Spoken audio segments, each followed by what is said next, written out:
Espírito Santo. Amém. Ave Maria, cheia de graça, o Senhor é convosco. Bendita sois vós entre as mulheres, e bendito é o fruto do vosso ventre, Jesus. Santa Maria, Mãe de Deus, rogai por nós, pecadores, agora e na hora de nossa morte. Amém. Nossa Senhora, auxílio dos cristãos, Rogai por nós. São Bento e São Mauro. Rogai por Em nome nós. do Pai, do Filho e do Espírito Santo. Amém. Bom, nós havíamos começado a estudar a Revolução Francesa, né? E estudamos as causas da Revolução, o Iluminismo, etc. Depois toda aquela preparação, aquelas causas mais próximas da Revolução. E agora a gente vai estudar o início da Revolução Francesa, a convocação dos Estados Gerais e a Assembleia Constituinte até o final da Assembleia Constituinte. Bom, uma das questões que sempre se fala, das razões pelas quais a Revolução Francesa teve início, é de que a França estava numa situação de muita pobreza e de muita miséria. Isso não é verdade. A França ela tinha alguns problemas que precisavam, de fato, de alguma atuação e algumas adaptações, mas ela estava longe de ser um país que vivia uma crise. Ela tinha um problema financeiro, não econômico, como a gente vai estudar aqui, mas vou dar alguns dados para que a gente possa um pouco desfazer esse mito de uma França miserável e de um povo miserável na França. Bom, a economia francesa, no final do século XVIII, era a principal economia da Europa. Metade de todo o ouro que havia na Europa estava na França. Então era um país muito rico. A França ela tinha, por exemplo, uma rede de estradas pavimentadas com pedra, né? Em mais de 13 mil quilômetros. Havia canais que cortavam toda a França, então ligando inclusive os oceanos, os mares, e por hoje isso, claro, que facilitava muito o comércio também. A França exportava muito. O total de exportação da França do ano de 1788, ou seja, um ano antes da Revolução Francesa, foi ser igualado só em 1848, 60 anos depois, que ela foi conseguir atingir o mesmo volume de exportações. Então a França tinha uma economia muito pujante, uma economia muito forte, né? Eu falei para vocês das estradas. As estradas francesas eram as melhores da França, da Europa. Depois, mais da metade das terras da França pertenciam aos camponeses. Em algumas regiões da França, 90% das terras pertenciam aos camponeses. E os camponeses vinham, ano a ano, aumentando essa participação no total de terras da França. Eles compravam muitas terras da nobreza. A produção francesa também estava em crescimento. A igreja também tinha muitas terras. Muito menos, tinha uma quantidade de terras muito menor do que tinha os camponeses, mas a igreja acho que tinha 14% das terras da França, se não me engano, agora eu não me lembro mais, né? E qual era o problema então da França? A França era um país sem liquidez, era um país, uma nação rica com um Estado muito pobre. Por que o Estado francês era pobre? O Estado francês era pobre porque ele tinha uma série de problemas administrativos. As instituições não funcionavam bem. Por isso que eu disse que precisava de algumas reformas, de algumas adaptações. Por exemplo, o modo como o imposto era recolhido, era cobrado, era muito ineficiente. Então, eu vou daqui a pouco falar um pouco sobre os impostos, quais eram os impostos que havia naquela época, mas o imposto que seria o equivalente ao nosso imposto de renda, chamado taille, ele era um imposto cobrado por aparência. Então, quanto melhor a aparência da pessoa, o modo como ela se vestia, ou se ela comia muito bem, tinha fama de comer bem, etc., maior era o imposto que ela pagava. Resultado, o camponês francês, que não era bobo, vivia num casebre, se vestia humildemente, para que não chegassem os cobradores de impostos, ele salvaria. Carlos, aproveitando a intervenção, uma aguinha, por favor. Então, o camponês francês, ele aproveitava que a cobrança era feita desse modo absurdo e vivia, ele era muito rico, mas acabava morando num casebre pobre e se vestindo humildemente para pagar pouco imposto. Depois, os impostos eram cobrados por banqueiros. Isso também era um outro erro. O rei, para não cobrar os impostos, não ter o trabalho de cobrar os impostos por toda a França, ele terceirizava esse serviço. Terceirizava com banqueiros. Os banqueiros eram chamados de tratantes. Então, o governo real definia qual era a quantidade de imposto em cada região da França que ele esperava receber. Esses banqueiros, os tratantes, pagavam adiantado ao rei e se incumbiam de cobrar os impostos por toda a França. Tudo aquilo que os tratantes conseguissem cobrar a mais do que eles haviam pago ao rei, ficava para eles.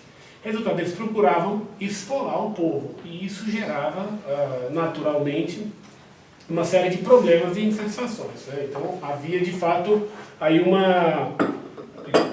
uma insatisfação por causa desse modo como o imposto era cobrado. Então, havia um problema de que o imposto ele era também fixo, né? As taxas feudais, aqui, aquelas taxas que eram taxas feudais, eram taxas que vinham iguais desde a Idade Média. Então, quando chegaram na época da Revolução Francesa, não valiam quase nada. Os impostos que existiam naquela época eram, como eu falei para vocês, a taille, que era o imposto de renda, que eles eram cobrados, alguns nobres não pagavam esse imposto, outros nobres pagavam, o povo todo pagava, e claro que isso gerava uma certa insatisfação, né? Porque era um imposto que alguns pagavam, outros não. Alguns nobres eram isentos, outros nobres pagavam, mas o povo todo pagava. Havia um outro imposto chamado captação, né? Como o nome diz, vem de capta, então era pago por pessoa, esse aqui todo mundo pagava. E havia um outro imposto chamado vigésima, que também, como diz o nome, era um imposto de 5%. Além disso, havia o dízimo era pago à igreja. O dízimo era pago à igreja, mas o dízimo, como diz o catecismo, era pago segundo o costume. O dízimo não é uma obrigação literal de se pagar 10% de tudo que se ganha. O dízimo, diz lá o catecismo, é uma das leis da igreja, pagar o dízimo segundo o costume. Pagar segundo o costume quer dizer segundo o costume do lugar. Por exemplo, no Brasil, o costume é pagar o dízimo o quanto se pode, como se pode, da maneira que se pode. Então, não é 10% exato do que se ganha, né? Então, e o dízimo também não é um oitavo sacramento, né? A gente vai nas igrejas hoje, parece que o dízimo é o oitavo e único sacramento, seja o dizimista, etc. Muita campanha para se recolher o dízimo, pouca campanha para, por exemplo, as pessoas estudarem, se confessarem, etc. Então, dá a impressão que o dízimo é a grande virtude, o que está longe de ser, né? Depois havia também alguns impostos sobre mercadorias, que também era uma coisa que gerava distorções e era um tanto absurda. Havia, por exemplo, um imposto sobre o sal. O sal, então, nas regiões litorâneas não custava quase nada, claro. Mas havia dentro da França uma série de barreiras alfandegárias que taxava o sal à medida que ele ia entrando para o interior do país. Então o sal custava caro no interior da França e barato no litoral. Resultado, além de gerar uma insatisfação, acabava gerando uma série de contrabandos de sal também para poder ter o sal mais barato no meio da nação. A moeda que corria era o ouro, o que também mostra que é um país muito rico, porque o papel moeda era um dinheiro, uma moeda, né, pobre, porque ela não tem valor em si. O valor que se dá ao papel moeda é um valor que se atribui baseando-se na confiança na economia. Não tem um valor real. A nota de dólar não tem um valor em si, assim como a nota de real ou de euro, qualquer que seja a moeda. A moeda, quando era de ouro, ela tinha um valor em si mesmo. Então, se a moeda corrente aqui era o ouro, era porque era muito rico. Eu falei para vocês então que a França era um país, era uma nação rica num estado pobre. O estado era pobre porque o estado era endividado. Como a coleta de impostos era ineficiente, o governo fechava muitos anos seguidamente no vermelho. E o ministro das Finanças, chamado Necker, filho de protestantes, favorável à Revolução Francesa, então vai trabalhar para que haja um problema econômico e para que gerando problema, a esquerda sempre faz isso, quanto maior a miséria melhor, para que haja miséria na França e que possa haver uma revolução. Então o ministro das Finanças francês, chamado Necker, trabalhava para a Revolução. Ele não tinha interesse em resolver o problema financeiro francês. Ele para quitar as dívidas da França, ele contratava empréstimos, alguns empréstimos com juros a 30%, que era um absurdo. Então, sempre para pagar a dívida antiga, ele contratava uma dívida nova. Resultado, enquanto ele era ministro, sempre havia dinheiro. Mas era um dinheiro emprestado de banqueiros que estava levando a França à ruína. Tá? A situação foi ficando insustentável. Quando foi em 1788, o ministro Necker sugeriu a convocação dos Estados Gerais. O que são os Estados Gerais? Os Estados Gerais são uma assembleia consultiva, que não tem poder de decisão algum, mas apenas de aconselhar o rei, para resolver um problema específico da França. Os últimos Estados Gerais tinham sido convocados em 1614. Então nem se sabia mais como é que isso funcionava, como é que se elegiam os deputados, havia uma inexperiência política completa. Necker então sugeriu que fossem convocados essa assembleia consultiva para aconselhar o rei num modo de resolver o problema econômico. Chamava-se Estados Gerais porque era uma reunião dos 3 estados.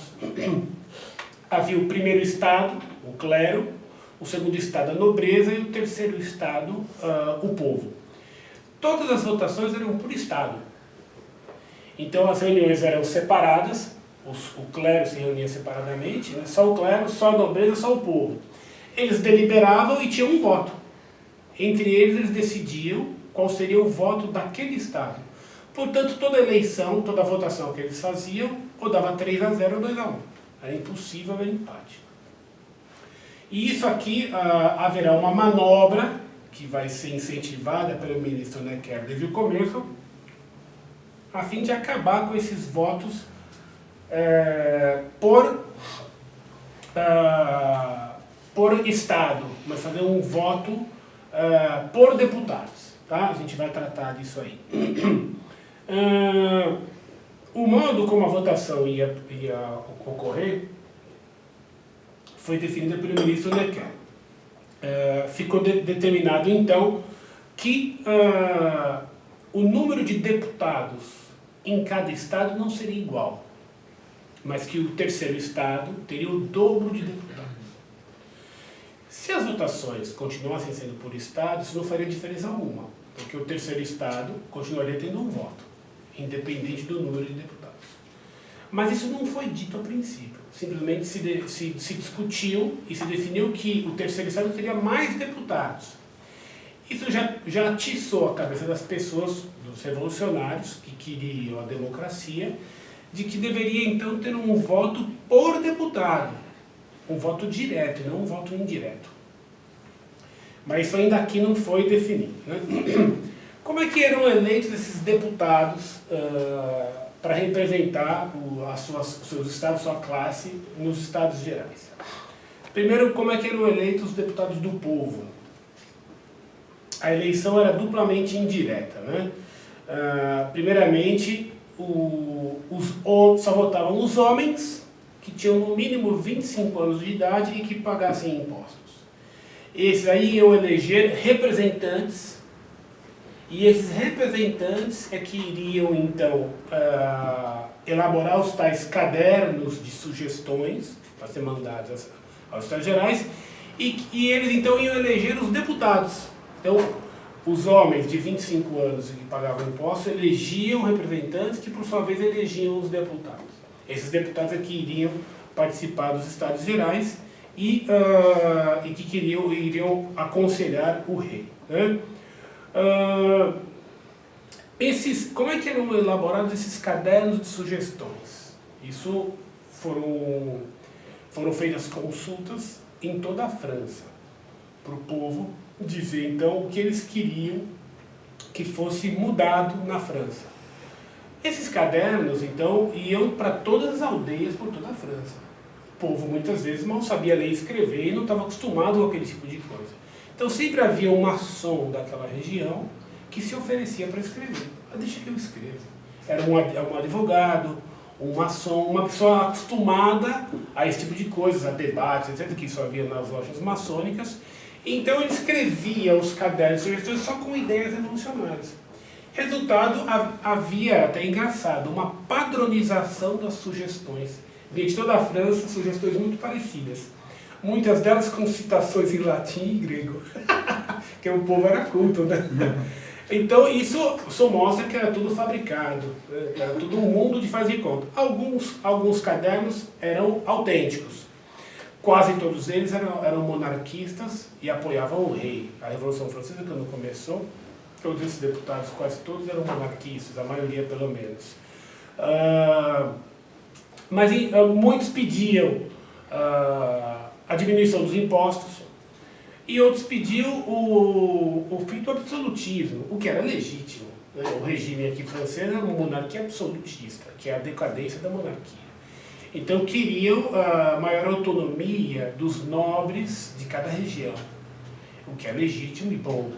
Né? Mas muitas das demandas eram inclusive baseadas numa sugestão, que como ninguém sabia como fazer os tais cadernos, um padre revolucionário chamado Padre Sieyès escreveu um modelo de caderno. E esse modelo circulou a França inteira. Então todo mundo que ia fazer o seu caderno de sugestões se baseava no caderno do Padre Sieyès, que era um padre maçom. Né? Então foi tudo, desde o começo, um jogo de cartas marcadas. Né? Toda vez que se diz que vai ter uma consulta ao povo, é assim. Isso é só a gente ver a democracia no Brasil, mas não só aqui, em todo lugar. Né? Pode ser um lugar que isso é mais evidente do que outro, mas a democracia é um jogo, essa democracia liberal é um jogo de cartas marcadas. Né? Como era feita a eleição do segundo estado, da nobreza? Era uma eleição direta. Cada nobre, tendo ou não feudo, tinha direito a um voto. Então eles podiam escolher diretamente os deputados que o representariam. No clero, houve também uma manobra. Né? O voto no clero, como é que o clero ia escolher os seus representantes, seus deputados? Cada convento, por maior que fosse, tinha um voto apenas. Cada pároco tinha um voto. Então havia uma desproporção, porque o convento, que muitas vezes eram conventos enormes, tinha um voto. E cada pároco tinha um voto. Depois cada bispo tinha um voto. Então era democrático igualitário. Né? Por que essa ênfase? Porque a eleição foi feita... depois os cônegos, né? Cada grupo de 20 cônegos tinha um voto. Não era um voto por cônego. Por que foi feito dessa forma? Porque os padres, nessa época, os párocos, eram os que estavam mais embebidos dos ideais iluministas. Eles que eram assinantes da enciclopédia. Então, o jogo foi feito para que esses padres, que tinham as ideias mais revolucionárias, fossem os membros do segundo estado para representar o clero nos Estados Gerais. Resultado, de 296 deputados do clero, só 47 eram bispos, 208 eram padres. Então, os bispos, quando eles iam nas reuniões do primeiro estado, quando os bispos passavam, os outros padres gritavam: abaixo o tirano, gritavam no bispo. É o fim do mundo, né? Então, era assim que eram eleitos os representantes. Esses representantes, esses deputados, eles eram eleitos com uma incumbência específica. Não é como hoje, que o deputado, as pessoas votam, o deputado desaparece, ninguém sabe o que ele está fazendo, se ele faltou, se ele não faltou, se ele compareceu, se ele deixou de comparecer, o que ele propôs, o que ele propôs. Aqui não. Aqui ele recebeu um caderno com a incumbência, o que ele tinha um mandato. O que ele tinha que defender, o que ele tinha que combater. Não era como hoje, que o deputado recebe os votos, esquece os eleitores, vai para Brasília e faz o que bem quer. Ele não podia, então, agir fora do que estava no caderno. Nessa discussão toda, o governo, então, o rei, se declarou neutro, que os Estados Gerais pudessem discutir livremente para dar o conselho ao rei, e o rei se declarou neutro. Se o rei se declarou neutro, os revolucionários não eram neutros, e trabalharam bastante para poder fazer a revolução. O padre Seis, já falei dele, ele fez os cadernos, ele era muito amigo do Duque de Orleans. Duque de Orleans era primo do rei, era revolucionário, traidor, votou pela morte do rei, como nós vamos ver isso numa outra aula. Tinha interesse em ficar rei da França, então ele tinha interesse em destronar um primo, Luís XVI, para que ele, Duque de Orleans, a família Orleans era a família real era a família Bourbon. Os Orleans eram aparentados do rei, mas eles não herdariam o trono, a coroa, a não ser que acabasse a dinastia dos Bourbons. Então o Duque de Orleans, primo do rei, eleito deputado, trabalhou o tempo todo para a Revolução, inclusive pagando bandidos, etc. Ele financiou o Padre Seis para que o Padre Seis escrevesse um panfleto que dizia o seguinte: o título do panfleto é "O que é o Terceiro Estado?". O Terceiro Estado era o povo, Então, no panfleto ele perguntava: o que é o Terceiro Estado? E aí ele mesmo respondia: tudo. O que ele foi até agora? Nada. O que ele quer ser? Alguma coisa. Então, quer dizer, extremamente ácido para insuflar a raiva das pessoas.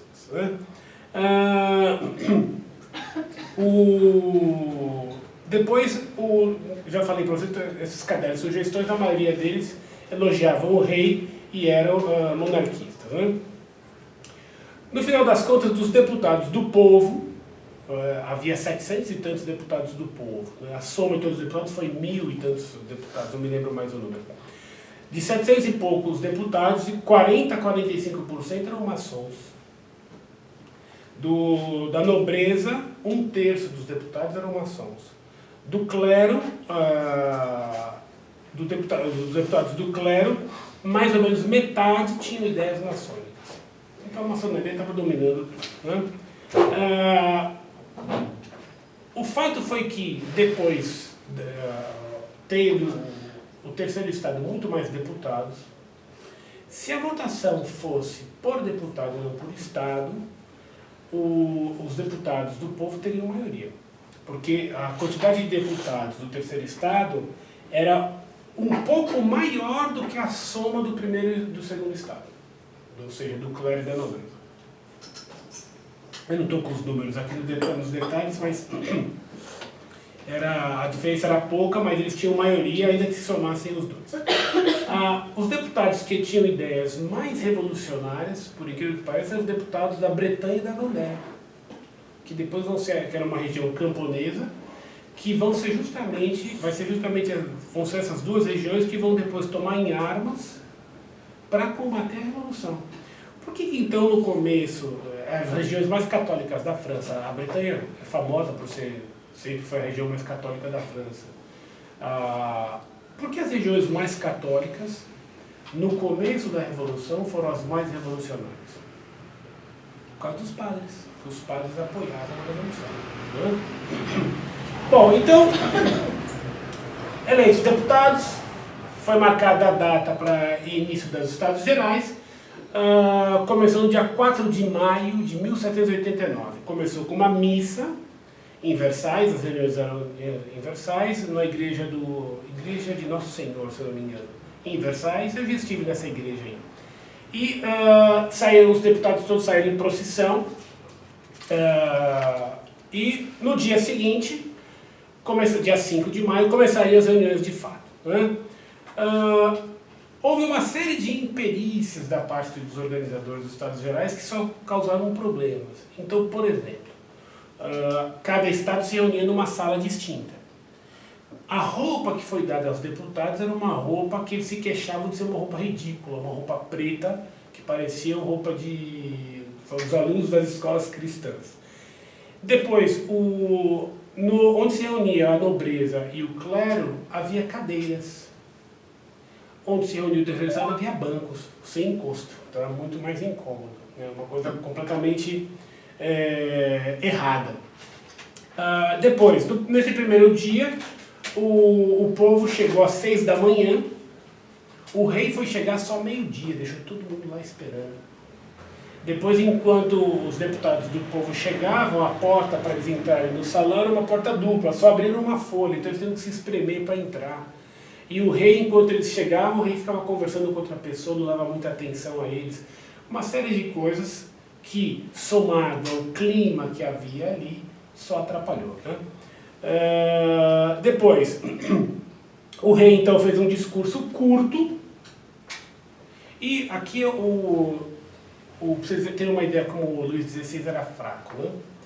O costume era, quando o rei chegava, todo mundo ficava em pé, o rei estava de chapéu, se descobria, todos se descobriam, e as pessoas se mantinham cobertas. Quando o rei terminou de falar, ele colocava o chapéu. Quando o rei colocava o chapéu, era costume de que todos do povo tinham que tirar o chapéu.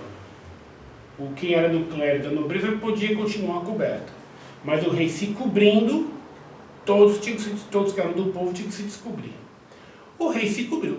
Terminou de falar, fez um discurso curto, o rei se cobriu. Vários deputados lá do povo continuaram de chapéu, desafiando o rei.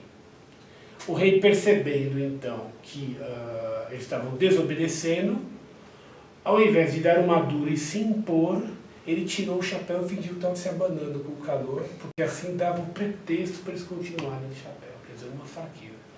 O rei, o Luís XVI, ele vai capitular durante todo o tempo.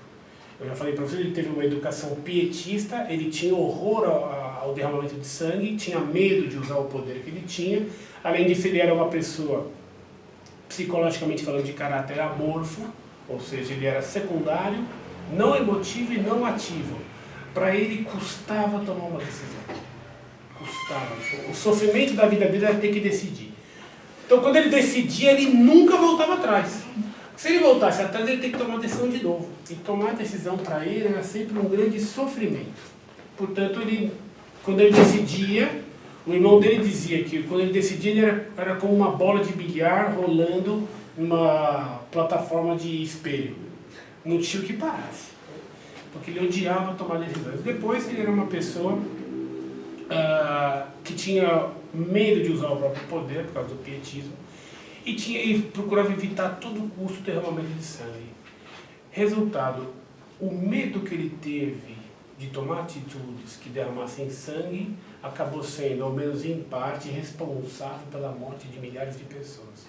Como ele não tomou a decisão firme que ele devia ter tomado, houve uma série de crimes. Então isso aqui é bom a gente saber. Né? Às vezes a autoridade tem medo de tomar a decisão porque tem medo das consequências. E as consequências são piores quando ele não toma a decisão, quando ele não é firme. Tá? Depois também, nesse primeiro dia, os deputados do povo chegaram mais cedo para fazer o credenciamento. E os deputados da nobreza e do clero não tinham chegado ainda. E eles começaram então a se queixar. Escuta, cadê os outros deputados? Eles deviam estar aqui. E isso começou então, eles começaram também a dizer que tinham que fazer as reuniões juntos. Não fazer reuniões separadamente, como era a regra. Né?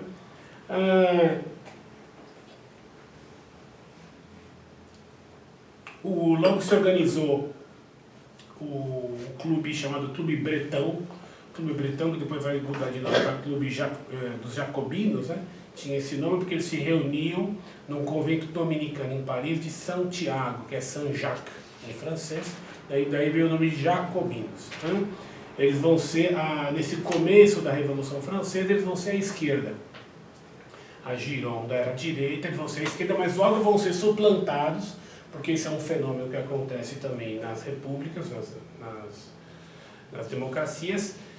Há sempre uma nova ala política que surge à esquerda daquelas que existem. Então sempre o partido que hoje é esquerda, amanhã vai ser um partido de centro, e depois de amanhã vai ser a direita. Então isso sempre foi assim. Os jacobinos aqui, que eram a esquerda no começo da Revolução Francesa, no final da Revolução Francesa vão ser tidos como um partido de centro ou centro-direita. Isso acontece sempre. Por exemplo, aqui no Brasil, né? Quando o PT surgiu na década de 80, o PT era um partido de esquerda. Hoje o PT não é mais o partido de esquerda, há outros partidos de esquerda muito mais radicais, né? O PSDB, que era a esquerda do PMDB, hoje é tido como partido de centro. Não porque o PT mudou, o PSDB mudou, eles continuam com a mesma ideologia. É que vão surgindo partidos à esquerda que vão dando então a impressão que aqueles que ontem eram de esquerda hoje são de centro e amanhã serão de direita. Assim eles vão enganando as pessoas. Todas essas manobras eles começaram a fazer na Revolução Francesa.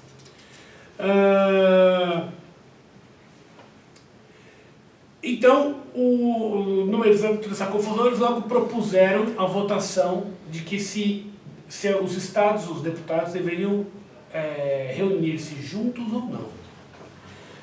Na nobreza, então, a maioria dos deputados votou que não, que eles deveriam votar em separado.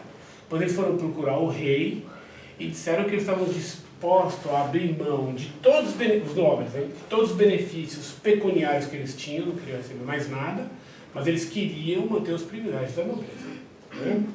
Mostrando que eles não queriam, então, não estavam dispostos a lutar só pelo dinheiro. Depois o clero, por uma maioria mais estreita, mas ainda assim deu maioria, foi 123 votos a 110, votaram para que as reuniões continuassem ocorrendo separadamente.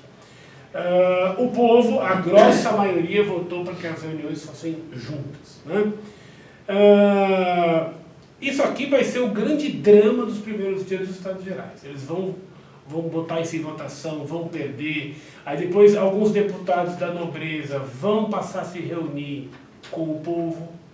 Depois, sobretudo, alguns deputados do clero, padres, etc., vão deixar a reunião do primeiro estado, vão para o terceiro estado, vão ser aclamados como homens de muita virtude, etc., etc. Mas ainda assim eles não conseguem a maioria para fazer as reuniões conjuntamente. Então eles faziam uma manobra contrária à lei, eles passam uma lista, uma abaixo-assinado, e na lista, no tal abaixo-assinado, eles conseguem maioria. Então eles decidem que as reuniões vão ser feitas conjuntamente, vão se reunir todo mundo. O rei, então, tentou conter esse movimento, mandou fechar a sala onde eles se reuniam, e então os deputados do clero e do povo foram se reunir na igreja de São Luís. E se reuniram lá conjuntamente em São Juiz, na igreja de São Luís. O rei convocou para o dia 23 de junho uma reunião chamada Sessão Real, porque era uma reunião com o rei. No dia 20, ou seja, 3 dias antes, os deputados do povo foram se dirigir à sala que era designada a eles, sala do Mene-Plesi, e chegando lá a sala estava fechada, porque estava em reformas. Estavam fazendo reformas para adaptá-las para a reunião que ocorreria no dia 23. Eles então não tinham sido avisados da tal reforma, ficaram revoltados com o fato, e então eles se reúnem com os deputados do clero numa sala onde se jogava o jogo de squash, o jogo da pela. E então eles fazem um juramento, os deputados, de que eles nunca vão se separar sem antes fazer uma constituição para a França. Ora, isso era um abuso. Eles foram eleitos para aconselhar o rei num problema econômico. Aconselhar, não queriam nem tomar decisões. E agora eles tinham feito um juramento de que iam fazer uma constituição para a França.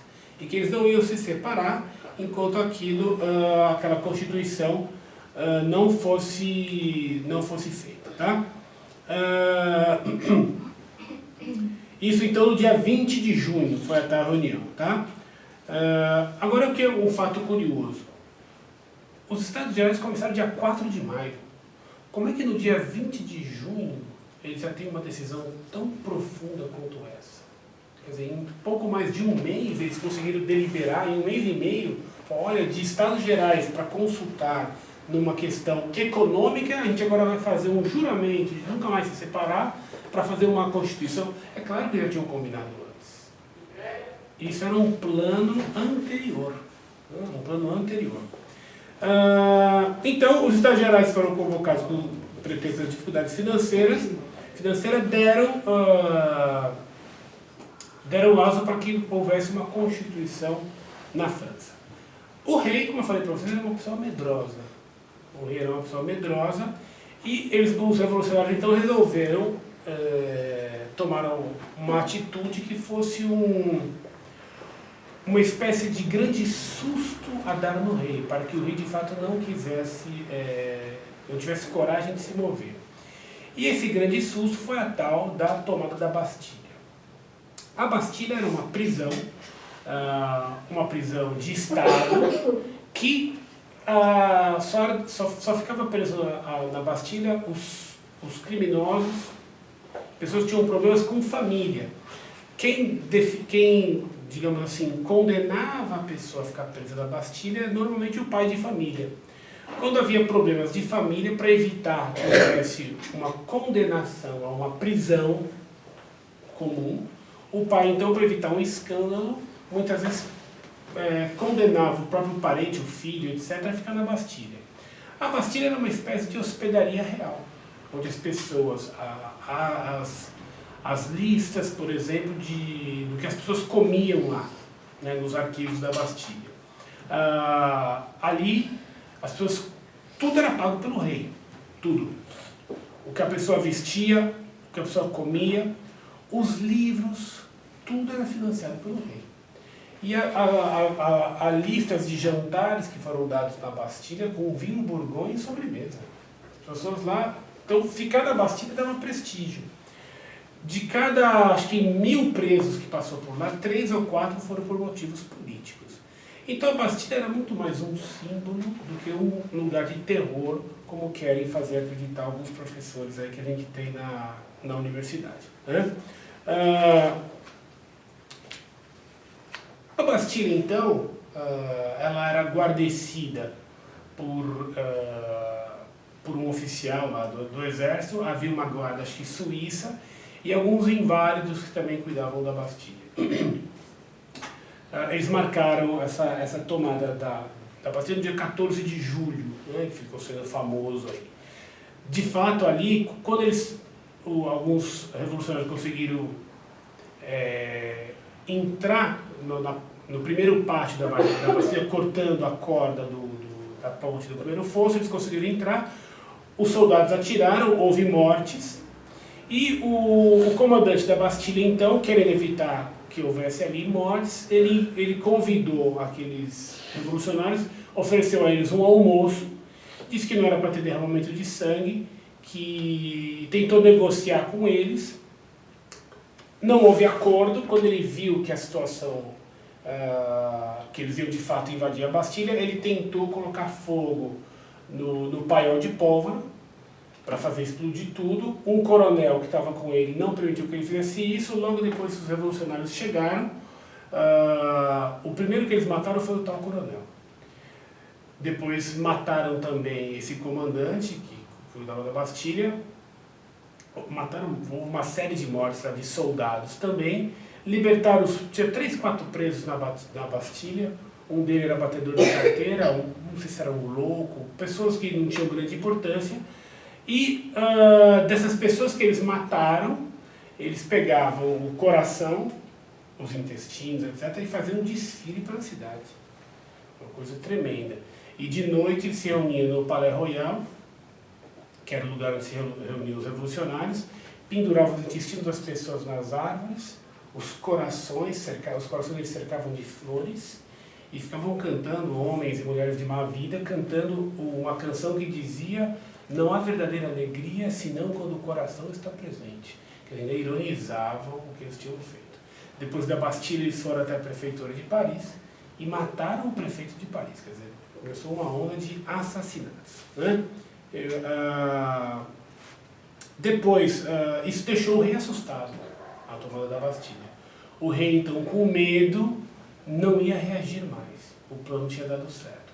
Começa, então, na França, uma onda de saques, roubos, etc., por todo lado. É nessa época que os deputados vão fazer a Declaração dos Direitos do Homem, sobre a qual falarei daqui a pouco. Entre 20 de julho, portanto, logo depois da Bastilha, que foi 14, entre 20 de julho e 6 de agosto, houve na França um fenômeno que ficou sendo conhecido como o Grande Medo. Isso aqui é um outro plano da maçonaria. A maçonaria aqui, os revolucionários, quando eu falo maçonaria, são os revolucionários. Estou dizendo que são pessoas inscritas na maçonaria, mas pessoas que defendem os ideais maçônicos. Um dos objetivos era inibir o rei. Outro objetivo era fazer com que as pessoas se desarmassem a nobreza, para que a nobreza não reagisse à revolução, e se armasse o povo, para que a qualquer momento o povo pudesse, tomando em armas, cooperar com a revolução. Então isso foi feito da seguinte maneira: começou a se espalhar boatos por toda a França de que uma grande desgraça estava para acontecer. Então se dizia que os ingleses estavam invadindo, depois os alemães estavam invadindo, depois havia hordas de bandidos na região que iam invadir aquelas aldeias.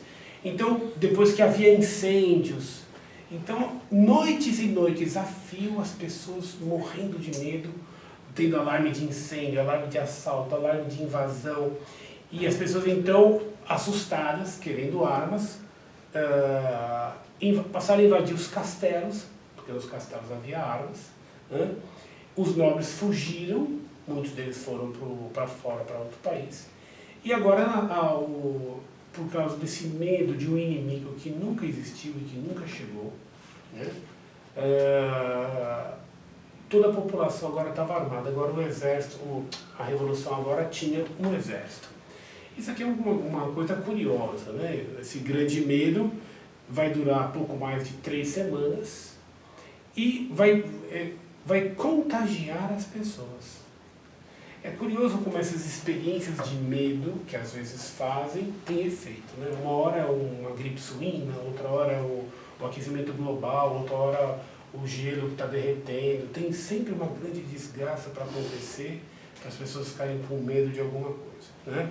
Muitas dessas coisas que são feitas, os testes eram feitos na Revolução Francesa, como por exemplo esse grande medo sobre o qual acabei de comentar, né? Quando foi em outubro, faltou pão em Paris. Por que faltou pão? O ministro Necker, como eu falei para vocês, ele era favorável à Revolução. Ele então fazia com que os carregamentos de trigo que vinham para Paris ficassem indo de um lugar para outro. Chegava num lugar, mandava ir para outro lugar, que mandava ir para outro, até o trigo apodrecer.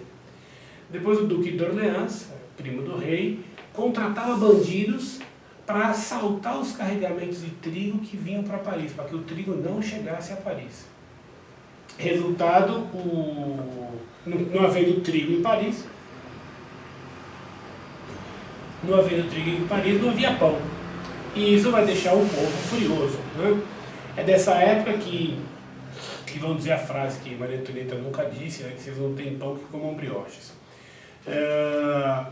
E aí então começa a surgir a ideia de que o rei deve ir para Paris. O rei ficava em Versalhes. Versalhes não é longe de Paris, mas é uma outra cidade. Sobretudo naquela época, que hoje se vai a Paris de metrô. Naquela época não era assim, né? Então começa a se exigir, os revolucionários exigem que o rei tem que ir para Paris, o rei tem que ficar em Paris, né?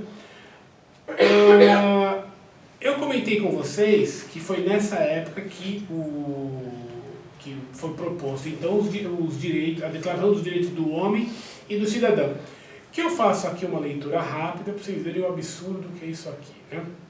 Essa Declaração dos Direitos do Homem e do Cidadão vai ser o que depois vai inspirar a Constituição Francesa, mesma Constituição que a França fará no século XIX, que vai inspirar todas as constituições que nós temos, inclusive a nossa aqui, que vai inspirar a ONU, etc. Né? Então ele começa dizendo que todos os homens nascem iguais em direitos, nascem livres e iguais em direitos. Isso aqui é uma redonda mentira. Nós não nascemos iguais em direitos. Né? A ideia de que todo homem nasce igual é absurda. Nós nascemos iguais, isso aqui já expliquei para vocês, nós nascemos iguais em natureza, porque somos todos participantes da mesma natureza humana. Portanto, todos os direitos que decorrem da natureza são iguais. Os direitos acidentais, não. Quem nasce numa família de gente de valor, que tem prestígio, ele nasce participando desse prestígio. E nasce com a obrigação de mantê-lo. Não nasce igual. Depois, Nossa Senhora não nasceu igual, ela nasceu imaculada.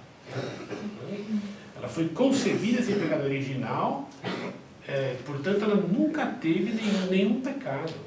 É mentira que os homens nascem todos iguais.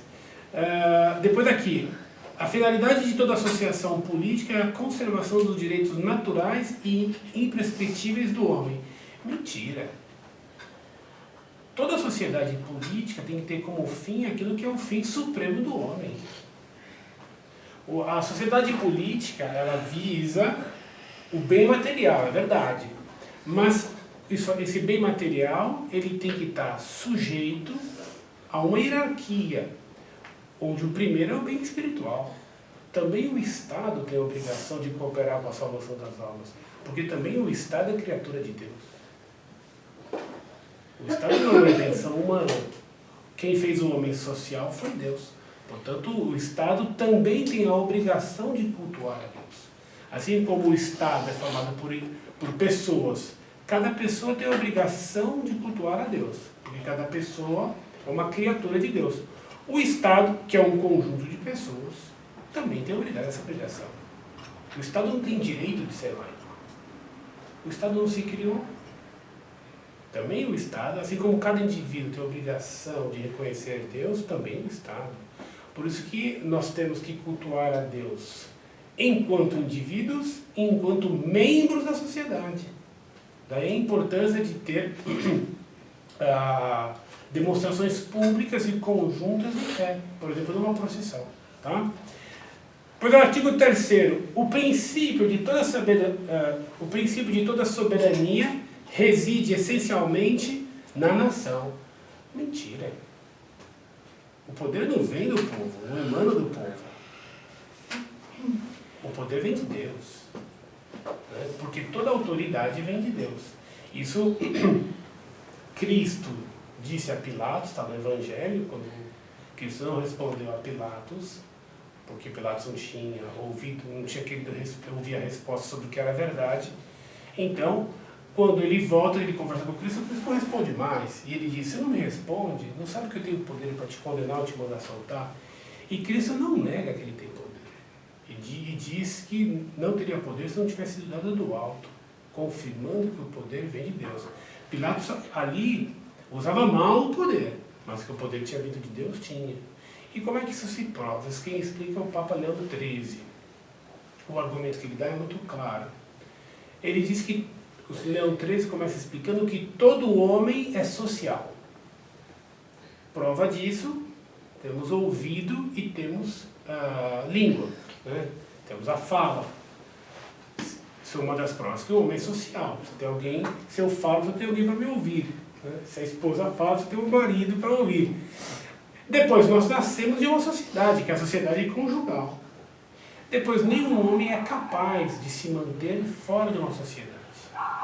É impossível que uma pessoa consiga produzir tudo que é necessário para se manter.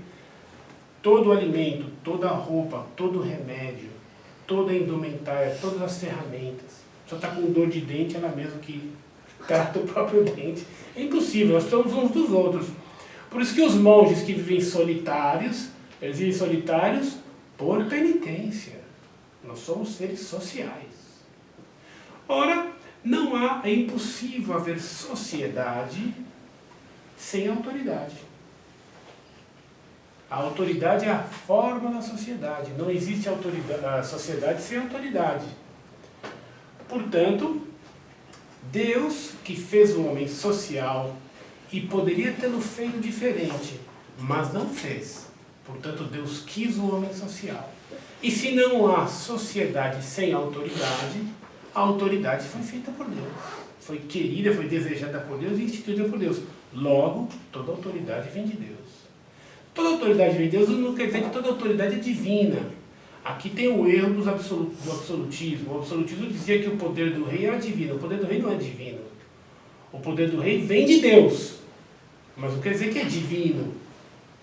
Ele não tem um poder como o poder de Deus, onde o capricho dele é lei. Aqui está o erro do absolutismo. Mas o poder que tem o rei, assim como todo o poder, o poder que tem o presidente, o governador, o pai, o professor, o irmão mais velho, toda a autoridade, toda ela vem de Deus. Tá? Então, quer dizer que o poder emana do povo é uma grande farsa. E nós sabemos muito bem que o poder não emana do povo coisa nenhuma. Que nas eleições, quem paga mais, né, quem tem mais dinheiro para propaganda, leva. Daí a grande gana por dinheiro para fazer propaganda eleitoral, que é o grande problema do Brasil atual. Né?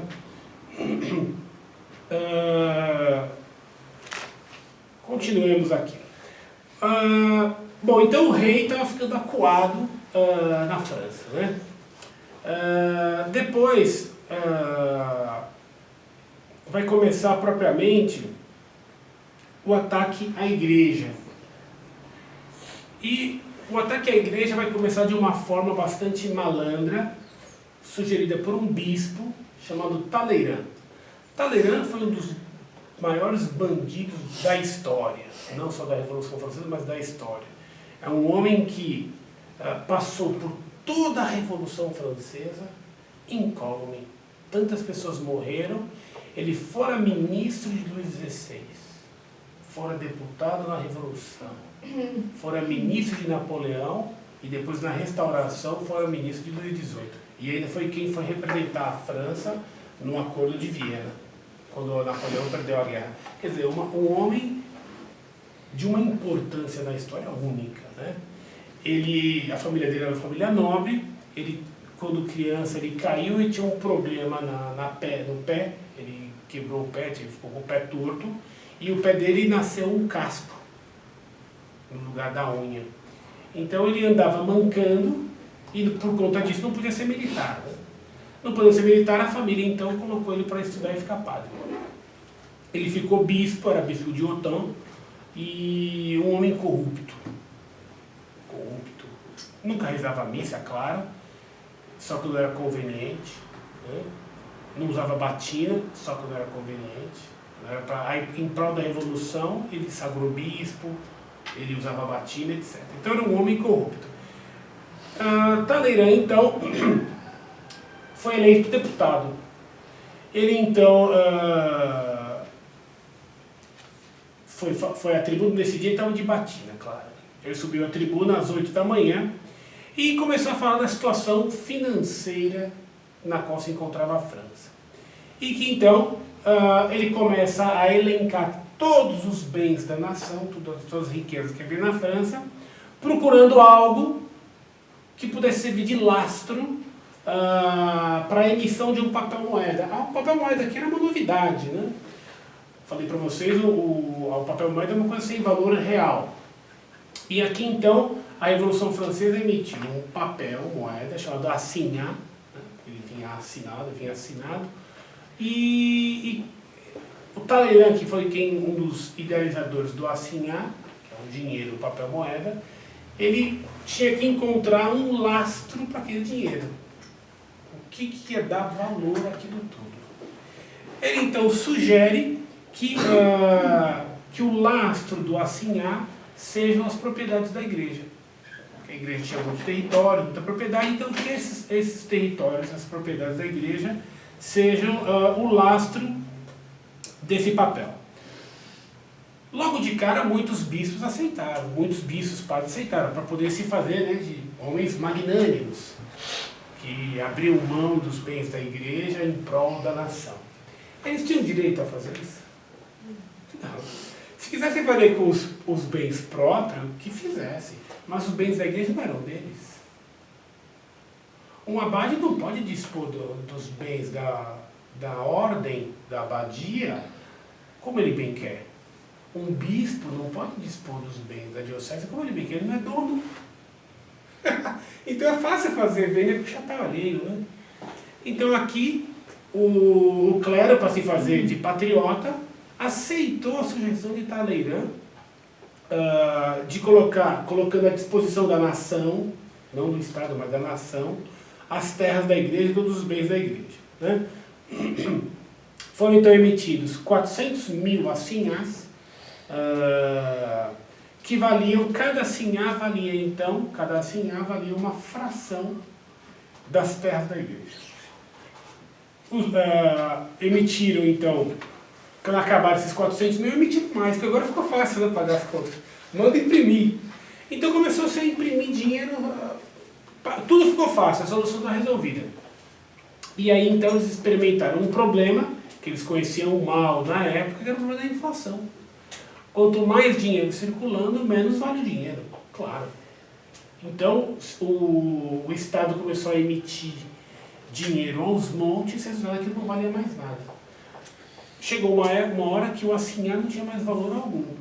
E aí alguns sabidos, porque no assinhar vinha escrito, né? Vale tanto em terras da igreja. Vinha lá, marcado. Mas aquele papel passou a não ter valor nenhum na economia, mas ele tinha um lastro. E aí alguns sabidos, dentre eles alguns padres, foram lá trocar, falaram, eu quero agora o meu lastro, eu estou aqui com alguns assinhados, eu quero o equivalente em terras da igreja. E a igreja então foi espoliada. Perdeu todos os bens. Só que o Papa, na época o Papa era Pio VI, o Papa excomungava quem comprasse terras da igreja. Então isso gerou um problema de consciência. E aí usou-se uma malandragem. Falaram, vamos fazer o seguinte, em cada região, a prefeitura daquela região compra as terras da igreja e revende, porque as pessoas vão estar comprando da prefeitura e não da igreja. E aí xingando a Deus, né? E aí fizeram dessa maneira, tá? E com isso, então, se vendeu não só as terras da igreja, mas obras de arte, edifícios, livros, uma série de materiais importantíssimos e valiosos da igreja foram todos vendidos. Quando foi em fevereiro de 1790, foi feita uma lei proibindo fazer votos religiosos. Agora proibido fazer votos. Agora eu me pergunto, qual é a relação disso com o problema econômico da França? Então notem como faz o inimigo. Ele nunca declara o que ele quer. Ele sempre... O que eles queriam era destruir a igreja, mas não disseram isso. O pretexto qual foi? O problema financeiro do país. E aí daqui eles puxaram o novelo inteiro. Então em fevereiro de 1790 fizeram uma lei proibindo os votos religiosos. E depois havia muita propaganda contra os votos. Assim como, exatamente como faz hoje, só que naquela época era com os teatros. As peças teatrais que passavam, nas peças teatrais sempre tinha uma moça que os pais obrigaram a ficar freira. Ela não queria ter ido para o convento, mas mandaram ela para o convento, ela fez votos e ela era infeliz no convento. Né? Depois história de sempre pessoas tinham sido forçadas a entrar na religião. Isso cria nas pessoas a mentalidade de, puxa, coitado desses monges, dessas freiras, eles são obrigados a ser religiosos. Logo depois, fizeram uma outra lei cancelando os votos de quem já havia feito. Então, primeiro teve uma lei proibindo novos votos. Depois uma lei cancelando os votos anteriores. Cada um agora tinha uma segunda chance. Os votos estavam supressos e agora eles podiam decidir se queriam ou não fazer votos. Resultado, uma debandada dos mosteiros enorme. Onde houve mais traição foram nos mosteiros masculinos e os mosteiros ricos. Os mosteiros femininos e os mosteiros pobres foram mais fiéis e não traíram a Deus. Mas houve mosteiros em que os monges rasparam a barba, usavam barba, e foram para o footing, quer dizer, foram paquerar as moças. Uma vergonha. Quando foi em 1790, depois com essa questão do grande medo que eu contei para vocês, as cidades procuravam se unir umas às outras para defesa, para proteção mútua. Elas se uniam em federações, né? Então essas eram chamadas as federações. Essas federações cresceram muito na França, então chegou uma hora em que todas as cidades estavam federadas. Então os laços feudais foram sendo substituídos por laços federativos. Então a França, então, no final das contas, virou uma grande federação. E quando foi em julho de 1790, em 14 de julho, um ano depois da tomada da Bastilha, se organizou uma grande festa na França, chamada Festa da Federação, para comemorar a união de todas as federações da França. Nessa festa houve uma grande missa, como era costume, né? E um importante deputado, chamado Mirabeau, o Mirabeau falava muito bem, ele foi o principal, o deputado que mais discursou, que melhor discursou em toda a Revolução, falava muito bem, né? Ele depois vai mudar de lado, Mirabeau, ele vai se opor, vai concorrer com outro deputado que era um general chamado Lafayette, que havia lutado na França, nos Estados Unidos para a independência americana dos ingleses. Quando ele voltou para a França, voltou com muito prestígio, foi eleito deputado. E quando Mirabeau vê que ele está perdendo a influência para Lafayette, Mirabeau era um vendido, ele então vai oferecer os serviços dele ao rei, para o rei pagar, e ele agora fazer discursos pró-rei. Ele vai fazer isso, depois de um tempo vai ser morto, provavelmente foi morto envenenado, porque ele agora defendia o rei. O Lafayette também vai perder prestígio logo depois, porque ele vai usar as tropas para conter as revoluções, as revoltas populares, e ele vai também perder muito do seu prestígio. Bom,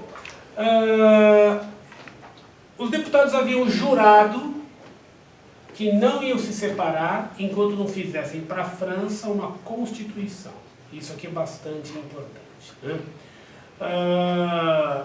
Essa constituição, então, começou a ser elaborada pelos deputados que antes era só um Estado Geral, agora é uma Assembleia Nacional Constituinte, mudou a coisa, né?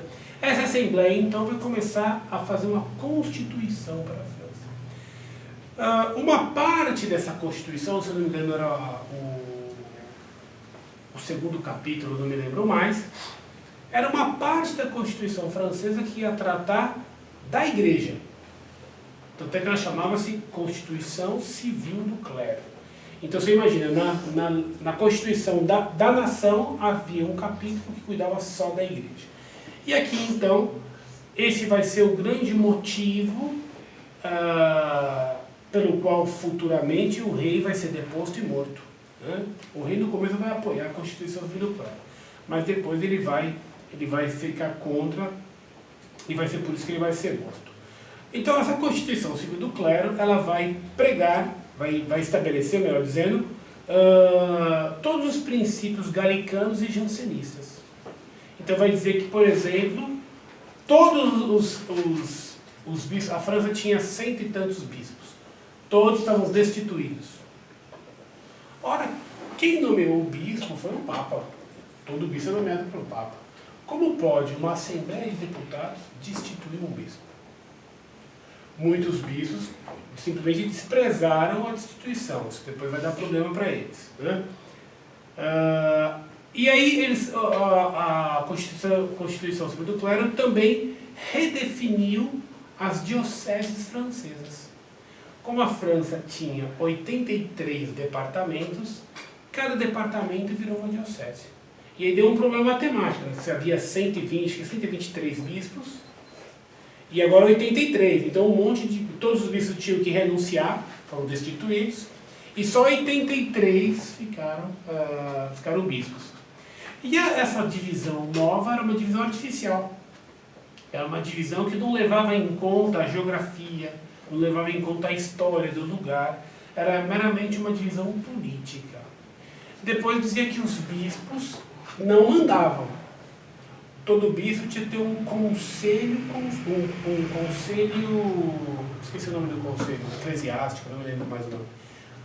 Que era, dependendo do lugar, tinha de 8 a 12 padres. O conselho não era só um conselho, ele tinha poder de decidir. Então o bispo não mandava mais a diocese. Depois o bispo era eleito. O bispo não era mais nomeado pelo Papa, era eleito pelo povo, não pelos católicos. O Papa fez uma lei, o Papa fez um documento excomungando, proibindo, pelo menos, todos de votarem para escolher quem ia ser o bispo. Resultado, quando houve a primeira eleição, porque no começo as coisas continuaram mais ou menos como estavam, até que morreu o primeiro bispo. Morreu o primeiro bispo, a Assembleia convocou eleições para eleger o bispo daquela região. Os católicos não foram votar, porque dava excomunhão. Então quem foi votar? O judeu, o maçom, o ateu, o protestante. Os inimigos da igreja foram votar para escolher quem ia ser o bispo. Depois, os párocos eram também eleitos. O pároco tinha que ter um pároco para cada 6.000 pessoas. Era super cartesiana a divisão, ultra-racionalista. Um pároco para cada 6.000 almas. Depois, se a paróquia tivesse numa região de até 3/4 de léguas de tamanho, ela era abolida. Abolia-se a paróquia, não tinha mais paróquia. Se a paróquia ficava até 3/4 de légua de distância de uma cidade, abolia a paróquia, devia ser atendido pela cidade. Depois e os párocos eram eleitos também. Assim como os bispos, os párocos eram eleitos pelo povo. Depois você tinha os vigários. Todos eles recebiam salário. O vigário recebia salário, o pároco recebia salário, o bispo recebia salário. Todo mundo era funcionário público, todo mundo ficou na mão do Estado. Depois foi decretada a gratuidade de todo o serviço religioso, porque sempre foi gratuito. O que a gente paga quando um padre faz um casamento, faz um batizado, ou a gente pede uma missa, aquilo ali é uma ajuda que se dá ao padre para o sustento dele. O padre não tem salário, né? O padre vive do altar. Então não é que a gente compra os sacramentos, isso não existe. A gente dá uma ajuda, uma esmola para o padre. Essa esmola ficou sendo proibida na França. Tudo quem pagava era o Estado. Resultado, todo padre, todo bispo que desobedecesse perdia o emprego. Ia para a miséria. Ficou todo mundo sujeito ao Estado. Depois,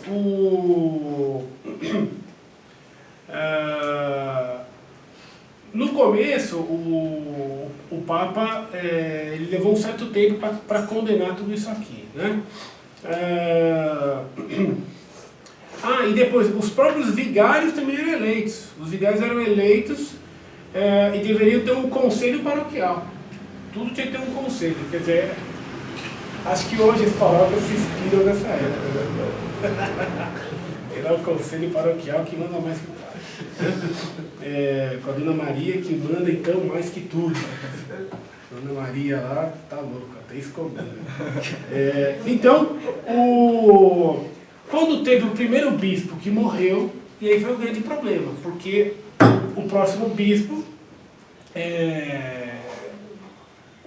alguns padres se candidataram, né, para ficar bispo. O povo católico não votou. Então quem votou foram os inimigos da igreja. E aí elegeram lá um determinado padre. Talleyrand foi lá, e aí agora ele quis ser bispo, né? Foi lá e sagrou 2 bispos, para poder ter sempre 2 para sagrar novos bispos e ordenar os padres, né? Depois disso, Talleyrand foi para Nova York, depois dessa sagração, onde ele se amaziou com uma mulher. Esse aqui, ele recebeu os 7 sacramentos.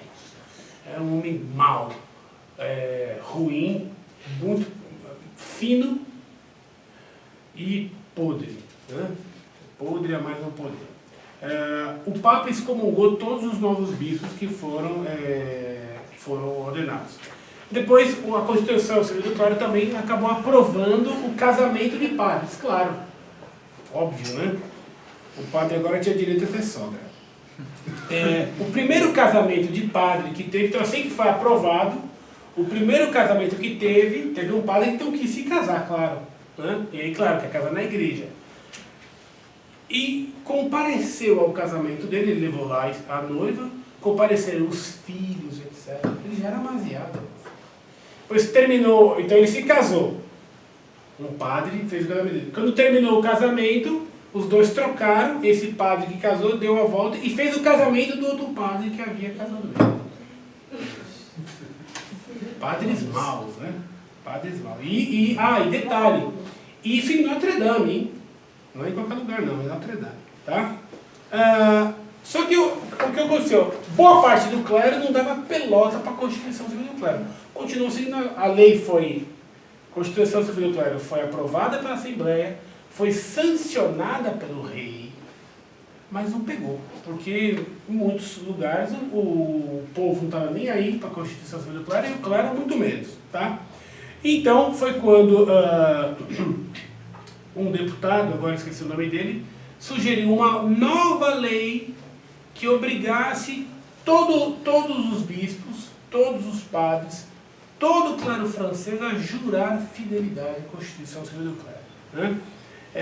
Então, determinou-se uma data, porque se fez a lei, ninguém deu pelota.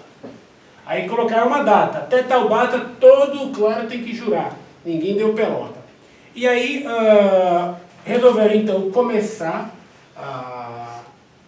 o juramento pelo clero que era deputado. Pelo menos esse aqui tem que votar. Então foi determinada a data,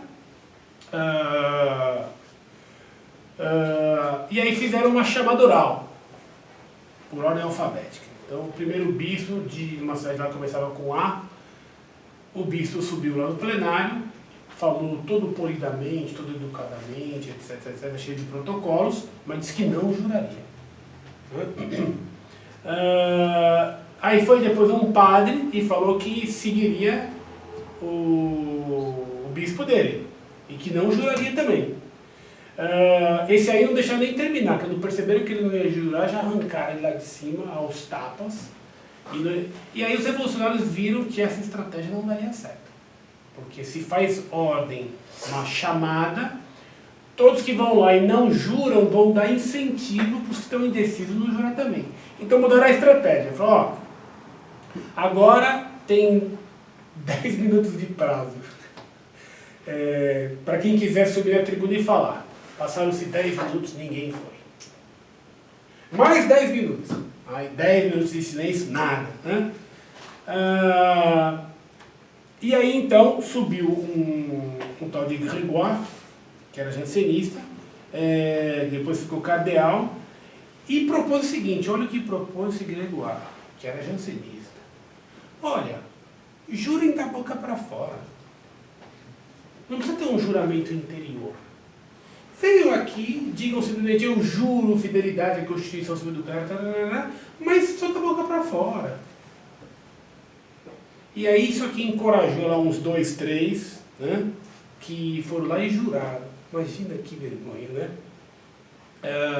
E aí então, depois ninguém mais jurou.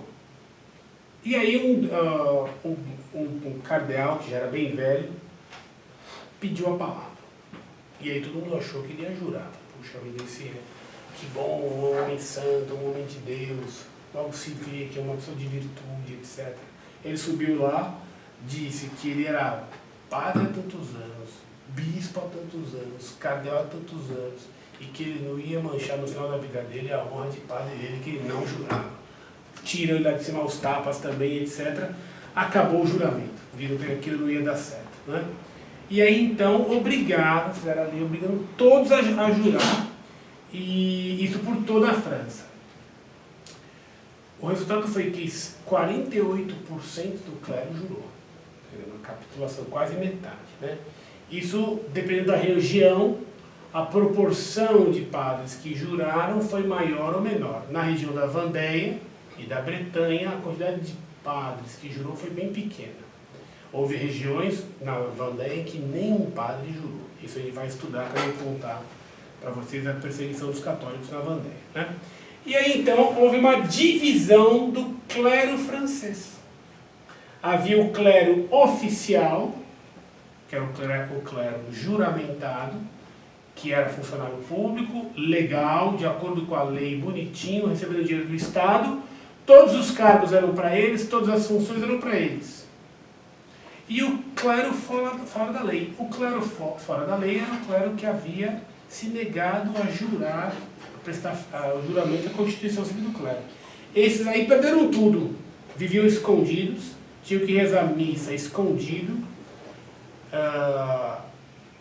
no meio do mato, em fazendas, em granjas. Se chegassem os soldados, matavam todo mundo. Isso aqui eu vou contar com mais detalhe quando a gente estudar a Guerra da Vendéia. Todo o povo queria assistir missas só dos padres, que eram chamados padres refratários, que eram os padres que ficaram fiéis a Roma.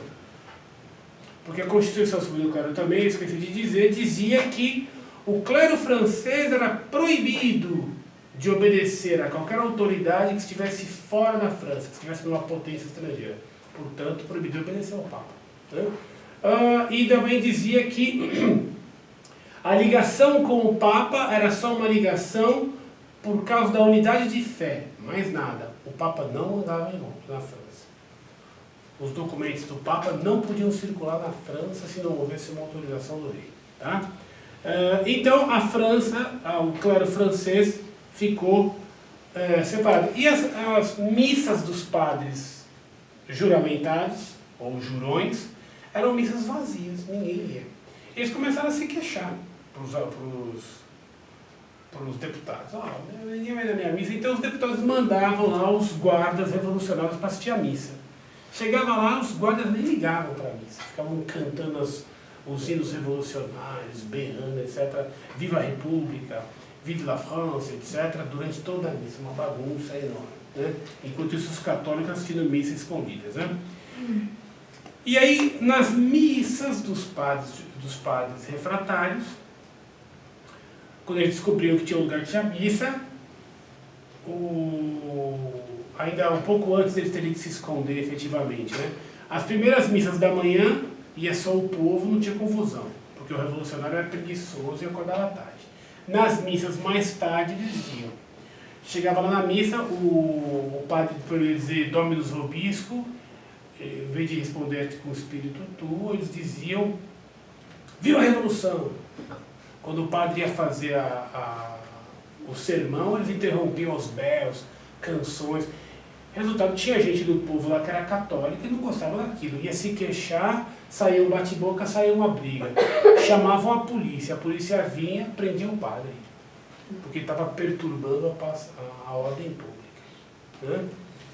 Então, uma confusão enorme na questão religiosa, que é o que nos interessa mais aqui no nosso curso, que é de História da Igreja, né? E a Constituição Civil do Clero também mexeu na liturgia. Porque os jansenistas e galicanos tinham uma liturgia que lhes era própria. As missas dos jansenistas tinham que ser feitas na língua do povo. Porque eles diziam, os jansenistas também, que queriam restabelecer a pureza primitiva da Igreja Católica. Todo herege diz isso. Depois as missas tinham que ser em lugares sem imagens e na língua do povo, né? Na corte dos 16, o padre era um padre juramentado, né? Isso vai gerar um problema. Quando foi em 1791, e estava chegando a Páscoa e o rei ia comungar na Páscoa, para cumprir o preceito pascal. Nessa época se comungava mais raramente, por uma influência jansenista, né? E o rei, então, ficou com escrúpulos de comungar, receber a comunhão das mãos de um padre traidor, de um padre juramentário. E aí, então, ele ficou sem saber o que fazer, porque ele era medroso. Em vez de dar um basta e mandar chamar um padre fiel, ele ficou na dúvida e aí, então, esboçou um plano de passar a Semana Santa, mas escondido, no mosteiro de Saint-Cloud. Para lá os monges eram fiéis e aí assistiria o tríduo pascal. Com padres fiéis, receberia a comungaria na Páscoa de um padre fiel. O plano dele foi descoberto, não deixaram ele passar no cru, e pressão em cima dele para ele receber a comunhão de um bispo, de um padre, melhor dizendo, juramentado. No fim ele conseguiu. No fim ele acabou comungando de um padre juramentado, se não me engano. Quer dizer, uma pena, né? Depois, então,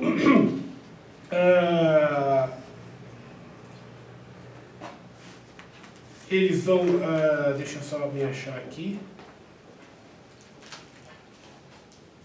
A tática do rei, Luís XVI, era sempre ceder. Sempre ceder. Ele fazia, acho que, o seguinte cálculo. Eu vou ceder, porque cedendo eles vão se acalmar e vão me deixar em paz. Toda vez que ele cedia, exigiam mais, isso nunca teve fim, né? O rei, então, vai sendo cada vez mais controlado, ele vai passar a ser chamado de rei dos franceses, e não mais rei da França. Depois o rei não vai mais poder demitir a Assembleia, nem contratar ninguém, tá? Só que a Assembleia era votada por um grupo pequeno de franceses. Havia nessa época cerca de 30 milhões de franceses, só 4 milhões podiam votar. É uma parcela bem pequena da população, era só uma panelinha, né? Foram abolidas também as corporações de ofício, os juízes eram eleitos, e juiz ser eleito é um problema, porque o juiz tem que ser juiz porque tem competência, talento e honestidade. Né? Se o juiz vai ser nomeado ou eleito, vai dar um problema parecido, só parecido com esse que a gente tem aqui no Supremo no Brasil, né? Que são juízes nomeados e aí fica difícil julgar quem me nomeou, né? Depois aqui, já estamos terminando, depois todo o ouro da igreja foi requisitado para ajudar a França, e o bispo de Paris aceitou. Os beneditinos foram espontaneamente doar os bens do convento, coisa que eles não tinham direito de fazer, né, porque os bens não eram deles. O bispo de Bordeaux cometeu um erro grave.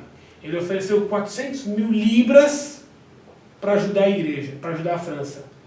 E isso então só atiçou os revolucionários. Puxa, então tem mais, eles têm dinheiro, né?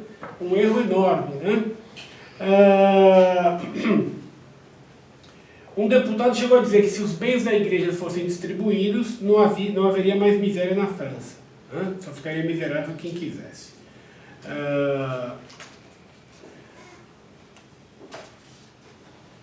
Deixa eu ver aqui só se tem alguma coisa interessante.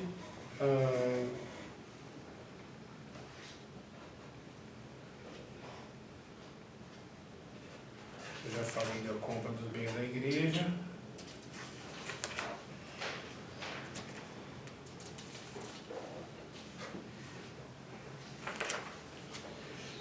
Então, deixa eu só ver aqui.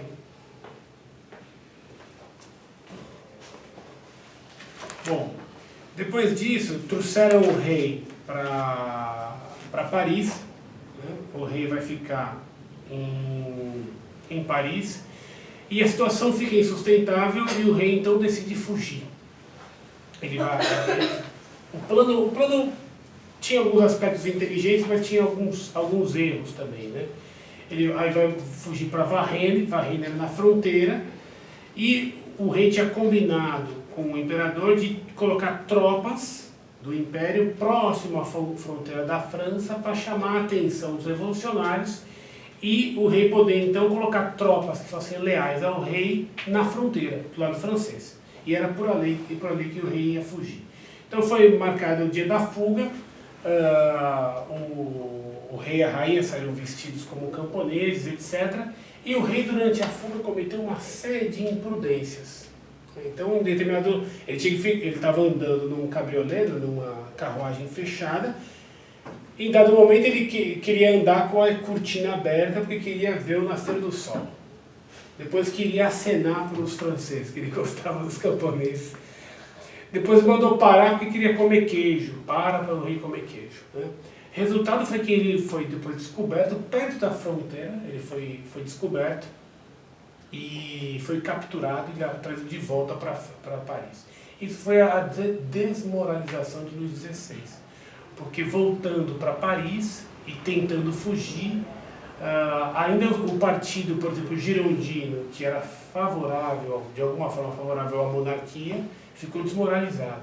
Maria Antonieta, numa noite só, ficou todos os cabelos brancos. Tanto tempo. Quando eles chegaram em Paris, o povo todo em silêncio. Foi proibido qualquer aclamação ao rei, qualquer demonstra de estima, amostra de estima ao rei. E aqui, então, logo depois a Assembleia Constituinte vai terminar a Constituição Francesa e vão, então, agora fazer uma Assembleia Legislativa, que agora eles vão aplicar, vão fazer as leis aplicando a Constituição. Eles criaram, os deputados determinaram que todos os deputados que tinham participado da Constituinte não podiam participar da Assembleia Legislativa. E aqui, então, a Revolução Francesa vai entrar numa outra fase, que é a fase da Assembleia. Eu conto isso para vocês de uma outra vez, para que depois a gente entre no assunto que nos interessa mais, que foi a perseguição que a Revolução fez aos católicos quando eles se negaram a aceitar a Constituição Civil do Clero, e a perseguição que foi feita ao rei, quando o rei se negou depois a aprovar a lei que exilava aqueles que não juravam a Constituição Civil do Clero. Até aqui o rei havia aprovado a Constituição Civil do Clero e sancionado a Constituição Civil do Clero. O rei tinha capitulado. Ele vai começar a mudar nessa fase, quando ele vai mudar de confessor. E o novo confessor dele disse que ia para o inferno. Que, aprovando aquelas leis contra a igreja, ele cometeram um pecado grave, que ele não podia comungar. Isso vai dar um susto no rei, e o rei vai passar a mudar a partir daqui, quando ele muda de confessor. E depois, quando é feita uma lei que determina que todos aqueles que não juram a Constituição Civil do Clero devem ser expulsos da França, e aqui o rei já tinha mudado de confessor, o rei se nega a aprovar essa lei. E é por causa disso que o rei vai ser preso, é por causa disso que ele vai ser destituído, e por causa disso que ele vai ser morto. Então é por uma questão religiosa. E é por conta da queda do rei e da Constituição Civil do Clero que o povo na Vendée vai tomar em armas contra a Revolução Francesa. E é isso que eu quero depois contar para vocês. Tá bom? Alguma dúvida? Alguma questão? Alguma questão aí na internet, Rodrigo? Senão encerramos aqui a nossa aula.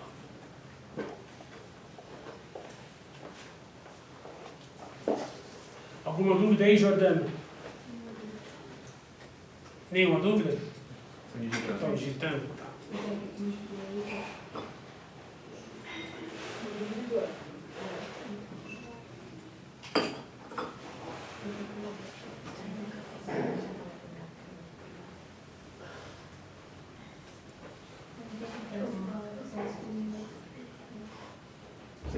Sem dúvidas? Vamos rezar então, para encerrar nossa aula. Em nome do Pai, do Filho e do Espírito Santo. Amém. Ave Maria, cheia de graça, o Senhor é convosco, bendita sois vós entre as mulheres, e bendito é o fruto do vosso ventre, Jesus. Santa Maria, Mãe de Deus, rogai por nós, pecadores, agora e na hora de nossa morte. Amém. Nossa Senhora, auxílio dos cristãos, rogai por nós. São Bento e São Mauro, rogai por nós. Em nome do Pai, do Filho e do Espírito Santo. Amém.